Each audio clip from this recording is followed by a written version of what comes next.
Hey, can you guys hear me? Yeah. Are we good? Yeah. Can you hear me back over there? Wow, everybody's dead over there. Wow. Anyways. Hey, do you guys remember that story I was telling you about? That one mentor that I was talking about earlier? Yeah. Who remembers it? Raise their hands real quick.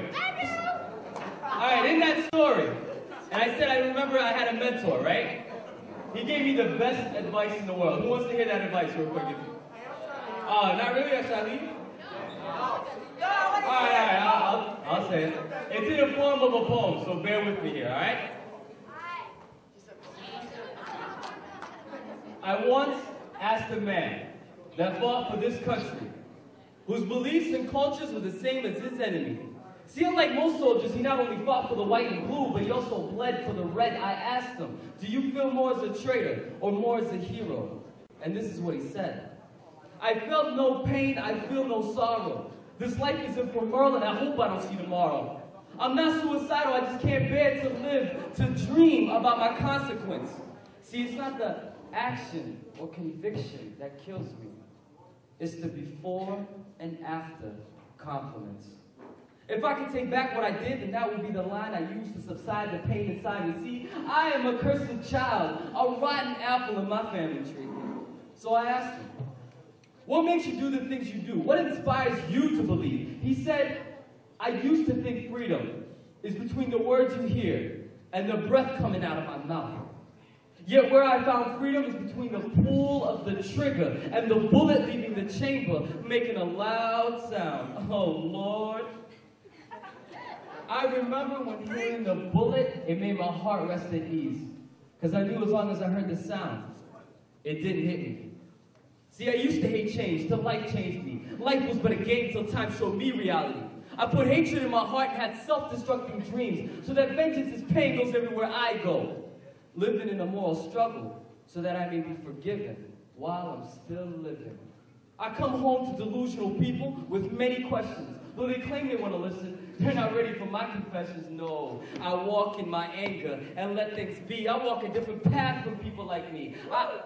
I am a cursed child, a rotten apple in my family tree.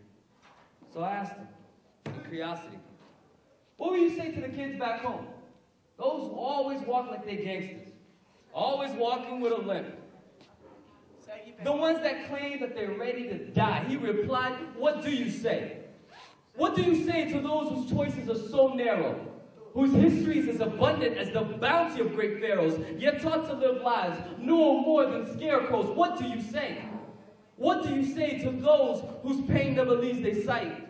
Those raised in a house but never felt the warmth of a home, whose childhood grew in a parent's fight, then used against the other like an unpaid loan? What do you say? What do you say to those who have dreamed the same time as their parents have dreamed, then wake up and take the role of their parents while their parents continue to dream? What do you say to those who go to learn under teachers who teach on a paycheck? The same teachers who preach diversity yet on budget cuts turn racist. What do you say to those who die on the syllables of motivated speakers? Who idle the author's words as though they were blessed creatures, those who join groups because they were convinced they could not survive, not knowing that they are a number to a larger scandal of non-profit lives. What do you say? Truly, I was baffled. And I was confused, so I asked him, then what do you do? He smiled, sat down, and said, dream. Dream as the successful have dreamt over and over again. Dream.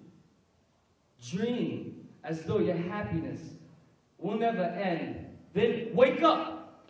Wake up and use your dream as a goal. Then stand back. Stand back and watch happiness unfold. Thank you.